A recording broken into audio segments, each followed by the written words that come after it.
혹시 여러분 마음속에도 끊임없이 나를 감시하고 채찍질하는 그런 까다로운 비평가 한 명쯤 살고 있지 않나요? 오늘 바로 그 목소리를 잠재우고요. 스트레스가 파도처럼 밀려올 때 나 스스로를 지켜낼 수 있는 아주 간단하면서도 과학적인 기술을 함께 알아보려고 합니다. 자, 한번 상상해 보세요. 진짜 중요한 업무 메일인데 앞불싸, 결정적인 첨부 파일을 빼먹고 전송 버튼을 딱 눌러버린 거예요. 바로 그 순간 여러분 머릿속에서 어떤 목소리가 울려 퍼지나요? 아, 망했다. 난 역시 안 돼. 어떻게 이런 실수를 하냐? 진짜 한심하다. 이런 목소리 혹시 너무 익숙하지 않으세요? 바로 이게 오늘 이야기의 핵심입니다. 실수라는 사건 자체는 어쩔 수 없이 날아온 첫 번째 화살 같은 거예요. 피할 수 없었죠.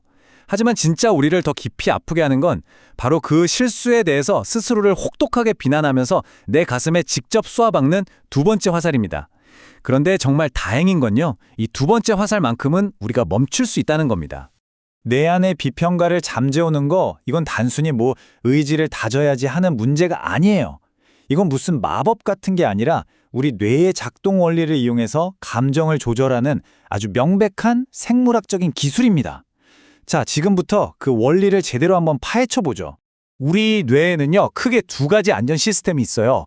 스스로를 막 비난하잖아요? 그러면 생존을 위한 원시적인 위협 시스템이 번쩍 켜집니다. 심장이 막 두근거리고 온몸이 긴장 상태가 되죠. 싸우거나 도망치거나 아니면 그 자리에 얼어붙게 만드는 바로 그 시스템이요. 반면에 의식적으로 스스로에게 따뜻함과 친절을 베풀면요, 우리 몸의 돌봄 시스템이 활성화되기 시작합니다. 이 부분이 정말 흥미로운데요. 돌봄 시스템이 딱 켜지면 사랑의 호르몬, 유대감의 호르몬이라고 불리는 옥시토신이 분비돼요. 그러면서 자연스럽게 심박수는 느려지고 우리 몸을 이완시키는 부교감 신경계가 작동하기 시작하죠. 그러니까 스스로를 다독이는 건 절대 나약한 행동이 아니에요. 오히려 우리 뇌의 구조를 아주 영리하게 활용해서 안정을 되찾는 굉장히 용기 있는 생존 기술인 셈입니다. 그럼 이제 실전 기술을 배워봐야겠죠. 감정적으로 힘든 순간에 단 1분 만에 스스로를 지켜낼 수 있는 3단계 자기여민 브레이크입니다.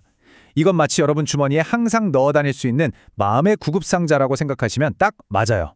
근데 이런 심리학 책에 나오는 표현들 있잖아요. 예를 들어 이것은 고통의 순간이다. 이런 말이요. 솔직히 좀 어색하고 입에 착 안 붙지 않나요?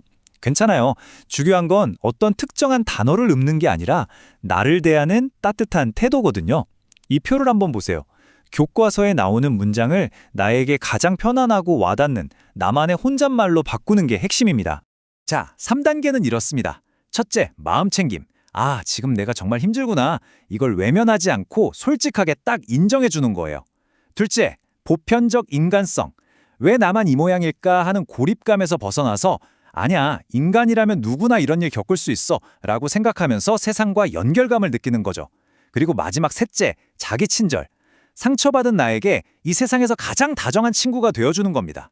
자, 이제 막 이 연습을 시작하는 분들을 위해서 안전하고 효과적으로 이 마음 근육을 키울 수 있는 아주 구체적인 가이드를 알려드릴게요.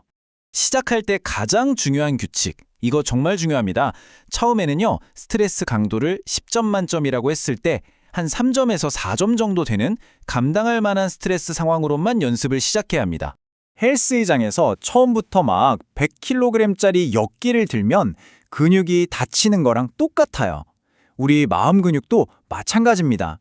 출근길에 차가 좀 막혀서 짜증이 나거나 동료랑 사소한 의견 다툼이 있었던 것처럼 감당할 수 있는 가벼운 무게로 시작해야 안전하게 회복 탄력성을 키울 수 있습니다. 그런데 연습하다 보면 좀 놀라운 현상을 경험할 수도 있어요. 처음으로 나에게 괜찮아 하고 따뜻한 위로를 건넸는데 오히려 꾹 참았던 눈물이 왈칵 터지거나 막 화가 치밀어 오를 수 있거든요. 이걸 백드라프트 현상이라고 불러요. 오랫동안 꽁꽁 얼었던 손이 따뜻한 곳에서 녹을 때 찌릿찌릿 아픈 것처럼 이건 아주 자연스러운 치유 반응의 시작 신호니까 너무 놀라지 마세요. 만약에 감정이 너무 거세게 몰아쳐서 감당하기 힘들다면 억지로 참지 마세요. 그냥 잠시 연습을 멈추고 눈을 뜨는 겁니다. 그리고 지금 내 발바닥이 땅에 단단하게 닿아 있는 그 감각에 온전히 집중해 보세요. 모든 통제권은 나에게 있다는 걸 기억하는 게 제일 중요합니다. 이 기술의 효과를 거의 2배로 증폭시키는 비밀 병기가 하나 있습니다. 바로 위로의 손길인데요. 스스로를 부드럽게 만져주는 것만으로도 안정 호르몬인 옥시토신 분비를 촉진하는 우리 몸의 생물학적 스위치를 켜는 것과 같아요. 방법은 정말 다양해요. 가장 기본적으로는 가슴에 살포시 손을 얹는 거죠. 불안감이 좀 클 때는 양팔을 교차해서 어깨를 감싸 안는 나비 포옹도 아주 효과적이에요. 뺨을 부드럽게 감싸거나 다른 사람 시선이 좀 신경 쓰일 때는 그냥 무릎 위에서 두 손을 포개주는 것만으로도 충분합니다. 나에게 가장 안전하고 편안하게 느껴지는 방법을 찾아보세요. 이제 이 강력한 기술을 어떻게 매일의 습관으로 만들 수 있을지 아주 현실적이고 구체적인 팁 몇 가지를 알려드릴게요. 첫 번째 팁은 바로 화장실 대피소입니다. 직장에서 막 감정이 폭발할 것 같을 때 있잖아요. 그럴 때 잠시 화장실로 피하는 거예요. 문을 닫고 아무도 없는 그 공간에서 조용히 가슴에 손을 얹고 심호흡하는 그 짧은 순간이 정말 강력한 리셋 버튼이 될 수 있습니다. 두 번째 팁은 스마트폰 알람을 활용하는 거예요. 오후 3시처럼 가장 지치고 스트레스 받기 쉬운 시간에 알람을 한번 맞춰두세요. 알람이 울리면 딱 1분만 하던 일을 멈추고 스스로의 어깨를 토닥여주면서 다정한 말을 건네는 거죠. 나를 위한 마음의 티타임을 갖는 겁니다. 마지막 팁은 잠들기 전 5분입니다. 침대에 편안하게 누워서 그날 있었던 사소한 스트레스나 실수를 떠올리면서 가슴에 손을 얹어보세요. 오늘 하루도 정말 애썼다. 이제 편안하게 쉬자. 이렇게 속삭여주면서 하루를 따뜻하게 마무리하는 거죠. 그러니까 핵심은 아주 명확합니다.